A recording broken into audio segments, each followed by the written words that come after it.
Good morning students. I hope all of you are fine at your home.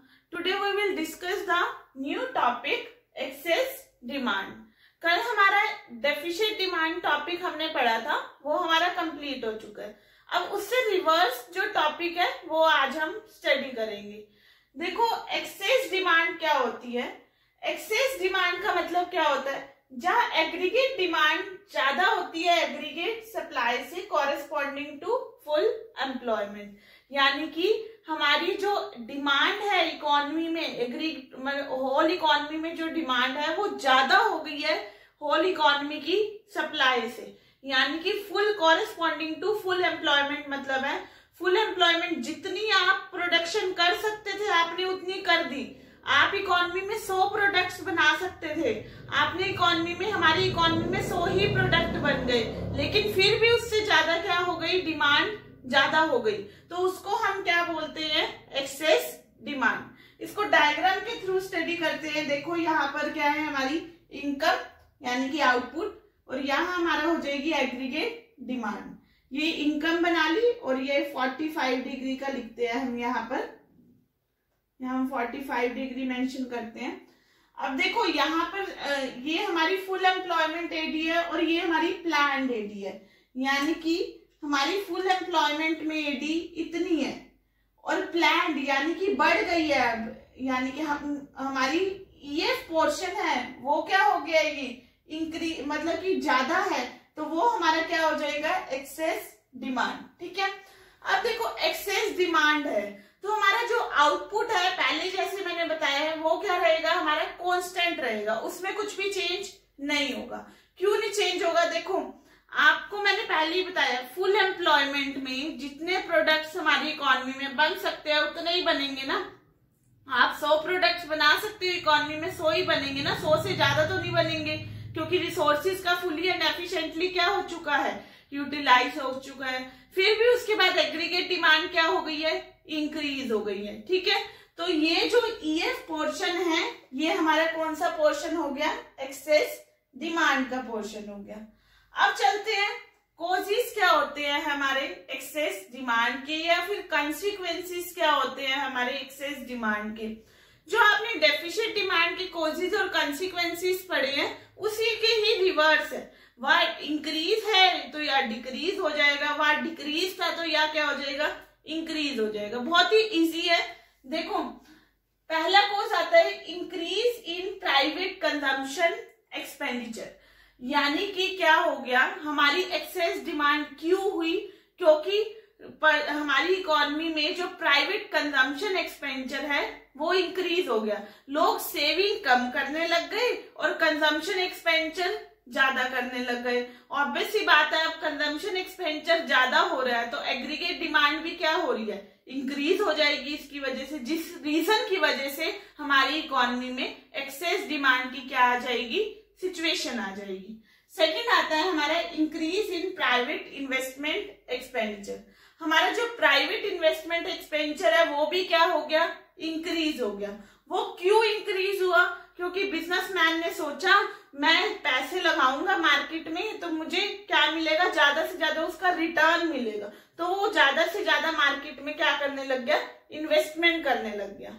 Next आता है हमारा increase in government expenditure. Government के खर्चे भी क्या हो गए, इंक्रीज हो गए। गवर्नमेंट ने डैम्स वगैरह पे, रोड्स वगैरह पे, यहाँ पर कंस्ट्रक्शन पे ज्यादा से ज्यादा पैसा लगाया, जिसकी वजह से क्या हो गई, हमारी एग्रीगेट डिमांड है वो क्या हो गई, बढ़ गई। नेक्स्ट आता है इंक्रीज इन एक्सपोर्ट। हमारे जो एक्सपोर्ट है वो भी क्या हो गई, इंक्रीज हो गई, यानी कि एक्सपोर्ट मतलब हम हमारी इंटरनेशनल कंट्री हमारी कंट्री के प्रोडक्ट्स ज्यादा से ज्यादा खरीद रही है, ज्यादा से ज्यादा उसकी डिमांड कर रही है। ठीक है। अब ज्यादा से ज्यादा डिमांड हो रही है तो एग्रीगेट डिमांड भी क्या हो जाएगी, बढ़ जाएगी। अब ये रीजन आ जाता है एक्सपोर्ट क्यों बढ़े।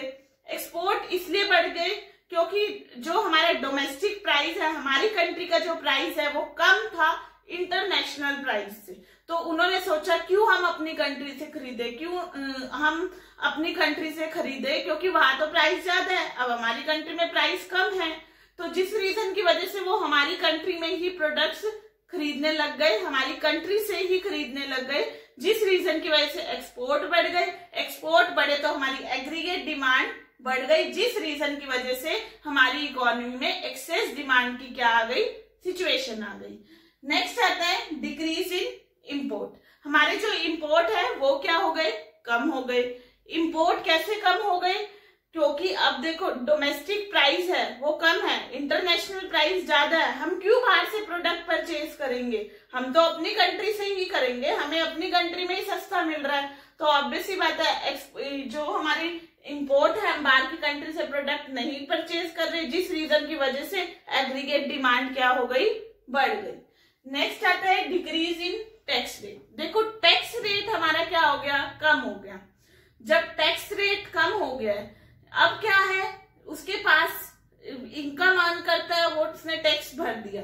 जो डिस्पोजेबल इनकम बचेगी, टैक्स भरने के बाद जो इनकम बचेगी खर्चा करने के लिए, वो ज्यादा बचेगी, तो वो ज्यादा से ज्यादा इकोनॉमी में खर्चा करेगा, जिस रीजन की वजह से एग्रीगेट डिमांड क्या हो जाएगी, इंक्रीज हो जाएगी। तो ये थे हमारे कॉजेज ऑफ एग्रीगेट डिमांड। अब हम चलते हैं कंसीक्वेंसीज। कंसीक्वेंसीज का मतलब क्या होता है, अगर हमारी इकोनॉमी में एक्सेस डिमांड की सिचुएशन है तो उसका इकोनॉमी में क्या इफेक्ट पड़ेगा, ठीक है, क्या इम्पैक्ट पड़ेगा उसका। देखो फर्स्ट इम्पैक्ट है इन्फ्लेशनरी गैप। इकोनॉमी में क्या आ जाएगा, इन्फ्लेशन आ जाएगा, महंगाई आ जाएगी, ठीक है। महंगाई कैसे आएगी, देखो अब यहाँ पर एग्रीगेट डिमांड बढ़ गई है, ठीक है। अब इकोनॉमी में हम और प्रोडक्ट्स बना नहीं सकते, जैसे कि मैंने कहा हम 100 ही प्रोडक्ट बना सकते हैं और हमने उतने बना दिए हैं, इससे ज्यादा हम प्रोडक्शन नहीं कर सकते, ठीक है। अब उसके बावजूद भी एडी बढ़ रही है तो आउटपुट तो कांस्टेंट है, तो प्राइस क्या हो जाएंगे, बढ़ जाएंगे। प्राइस बढ़ गए तो ऑब्वियस ही बात है हमारी इकोनॉमी में क्या आ जाएगा, इन्फ्लेशन आ जाएगा। तो जो ये गैप है, ईएफ पोर्शन का गैप है, इस गैप को हम इन्फ्लेशनरी गैप भी बोलते हैं।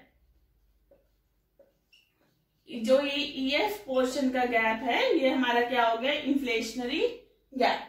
सेकंड आता है हमारा इकोनॉमी में क्या इम्पैक्ट पड़ेगा, स्टैटिस्टिक जीडीपी, यानी कि हमारी जो जीडीपी है वो क्या रहेगी, कांस्टेंट रहेगी। ये एक ऐसी सिचुएशन है भले ही चाहे एग्रीगेट डिमांड क्या हो रही है, इंक्रीज हो रही है, लेकिन आउटपुट लेवल हमारा क्या रहेगा, कांस्टेंट रहेगा, उसमें कुछ भी चेंज नहीं होगा, ठीक है। यानी कि हम सपोज करो ये ओएम प्रोडक्शन कर रहे थे तो ये ओएम ही रहेगी, ये ओएन नहीं होगी, क्योंकि इससे ज्यादा हम प्रोडक्शन नहीं कर सकते। हमारा जो आउटपुट लेवल है, जीडीपी लेवल है, वो क्या रहेगा, कांस्टेंट रहेगा। नेक्स्ट है excess demand and wage price spiral. हमारी इकोनॉमी में क्या हो जाएगा, wages catch prices, prices catch wages की सिचुएशन आ जाएगी। देखो हमारी अगर एग्रीगेट डिमांड क्या है, ज्यादा है, एडी क्या है, ज्यादा है, तो ऑब्वियस ही बात है जो इकोनॉमी में जो लेबर होंगे वो क्या कहेंगे, हमारे वेजेस क्या करो, इंक्रीज करो, ठीक है। लेबर के वेजेस बढ़ गए तो ऑब्वियस ही बात है कॉस्ट ऑफ प्रोडक्शन इकोनॉमी में क्या हो गई, इंक्रीज हो गई, कॉस्ट ऑफ प्रोडक्शन बढ़ गई, ठीक है। प्रोडक्ट को बनाने के लिए जो खर्चा है वो बढ़ गया है क्योंकि वेजेस बढ़ गई हैं, जिस वजह से क्या हो जाएंगे, प्राइस क्या हो जाएंगे, बढ़ जाएंगे। ऑब्वियस ही बात है प्राइस बढ़ गए तो पर्सन का जो कॉस्ट ऑफ लिविंग है, रहने का खर्चा है, वो भी क्या हो जाएगा, बढ़ जाएगा, ठीक है। कॉस्ट ऑफ लिविंग बढ़ गया, रहने का खर्चा बढ़ गया, तो लेबर फिर से क्या कहेगी, मेरे वेजेस क्या करो, बढ़ा दो, फिर से यही सिचुएशन आ जाएगी, यानी कि वेज प्राइस स्पाइरल आ जाएगा हमारी इकोनॉमी में। वेजेस ने कैच करा प्राइसेस को और प्राइसेस ने कैच करा वेजेस को। लास्ट वन आता है हमारा लॉस ऑफ प्रॉफिट।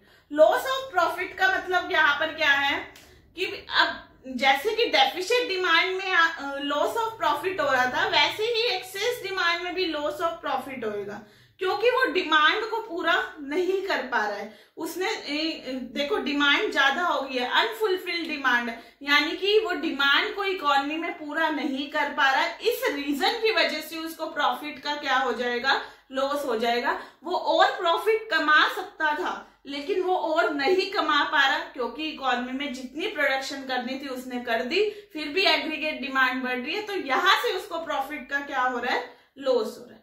तो ये था हमारा आज का topic excess demand. I hope आपको ये टॉपिक अच्छे से क्लियर हो गया होगा। इस टॉपिक को अच्छे से व्यू करना है बार बार। अगर कोई भी प्रॉब्लम हो तो नीचे कमेंट बॉक्स में राइट कर देना, और अगर आपको ये वीडियो अच्छी लगी हो तो इसको ज्यादा से ज्यादा लाइक करना और मेरे चैनल को सब्सक्राइब जरूर करना। Okay, thank you everyone.